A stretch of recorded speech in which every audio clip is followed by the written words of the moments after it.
What's up, guys?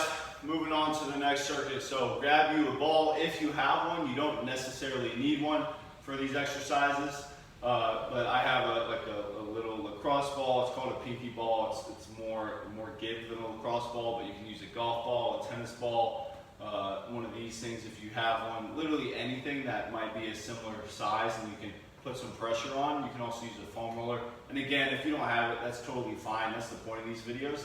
These are just add-ons and extras that can allow you to get deeper into it, but you don't need one. You can still get a lot out of it without one of these tools. So we're gonna get hip flexor trigger point. Trigger point just means I'm using this ball and I'm finding a trigger point, a place where I'm like, ooh, ah, and that is my trigger point.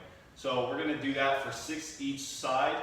Then we're gonna go hip flexor long stretch, and then we're gonna follow it with some split squats. So 6 each side, hip flexor trigger point, hip flexor long stretch with rotation, that's gonna be 5 breaths each side, and then split squat is gonna be 5 each, so 6, 5, 5. So first I'm gonna take my ball and we're gonna lay on the ground. I'm gonna put it right where my hip crease is. I'm gonna lay on the ball right there. I already feel it in my hip flexor.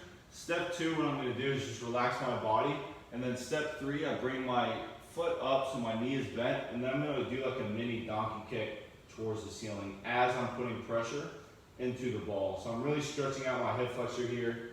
Again, just relax your body as you're doing this. Make sure you're breathing, feeling that deep stretch. It should be opening up your hips. And we're getting 6 each side there. So exercise 2 now is gonna be hip flexor long stretch. So I'm gonna be in a quadruped position. And what I'm doing now is just bringing one foot to the same side hand. So I'm bringing my right foot to my right hand.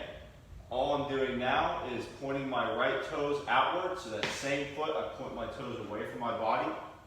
I'm going to take that same side arm, press it on the knee, and I am pressing this knee away from my body. So right now I'm really feeling this stretch, not only in my left leg, my left hip flexor that's lengthened, but I'm also feeling it in my right leg too as I'm pressing out.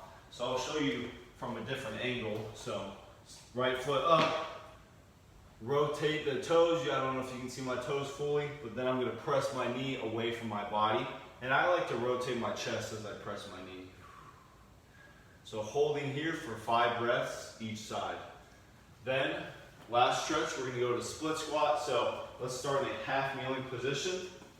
I'm going to get a slight lean forward, and then I'm going to stand up. So make sure this back toe is curled under, and then now I'm in the up position. I'm going back down towards half kneeling. I don't have to touch my knee, but I'm just going back towards half kneeling. So now I'm putting it all together. We trigger pointed, we lengthened during the long hip flexor stretch. Now I'm strengthening and stabilizing. Clicking save on the document, putting the cherry on the cake, hitting the last home run, whatever you guys want to call it. This is such a complete circuit. I love these hip circuits, these chest circuits that kind of start with a trigger point, a stretch, and then end with stability. This is what will allow us to, like I said, really click save on the document and make long-lasting change in our muscles and move more freely and more openly in our own bodies. So we have this for 3 rounds, y'all.